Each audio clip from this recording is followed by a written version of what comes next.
Hey guys, Coach Ben here, BigBenches.com, and today we're talking about the setup phase on the bench and getting our feet down to the floor.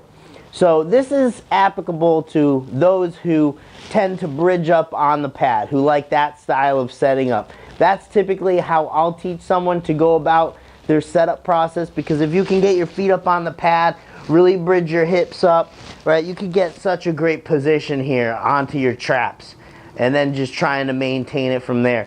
People I don't typically do that with, if they're tall stature, right, they have a hard time just getting their feet on the pad in general. Usually just best to bridge up off the floor, or just someone who doesn't prefer that process of bridging up on the pad and whatnot. But this is specifically for those who want to bridge up on the pad. And this is the order and how to really go about setting your feet so that you can maintain position as much as possible. Because guys, the setup phase, again, all about the details, the little millimeters. If these little guys add up, these little millimeters, they add up, right? You could cut a good half inch off your range of motion, you know, but all these little things is what adds up to cutting a great amount of range of motion. All right, so if you're someone that likes to put their feet at the end of the bench, is usually how I would teach someone. Right, get your pinch and tuck, you bridge up, right? Now, what's the best way to go about getting my feet down to the floor while being able to keep this as best I can? So the only thing keeping me from flattening out is my legs, my ability to push back right now. That's keeping me loaded up onto my traps and keeping me from defaulting down here to my upper back, okay? But what a lot of lifters will do is they'll put their foot out first in the position they want to have it, okay? This is a really awkward position to push back.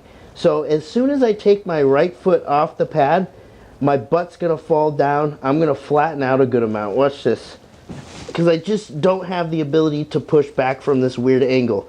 All right, if I take this foot out of the equation, I have nothing able to push me back because my foot's already out in position. It's on a weird angle. So instead, in order to help with this, if I can just drop my foot right near the pad itself, now I can almost leg extension away from the floor to help keep my position. So with just one leg in action, it's easier for me to get the other down. And notice I don't put the other one way out in position yet either, right? And now I can keep my bridge up better. And then from there, I'll wiggle one foot out at a time. Because if you have both feet moving at the same time, things can get a little chaotic. Okay, so let me go through that process one more time for you. All right, instead of going way out into position first, foot next to the pad, other foot down, wiggle one out at a time until the butt falls down to the pad. Now when we're in position, and we can draw it back explosively. All right, so just a little tip on how to use your feet to really maximize that setup process. All right, guys, keep the feet close to the pad, and then you can work out from there. Coach Ben here, and you know where to find me.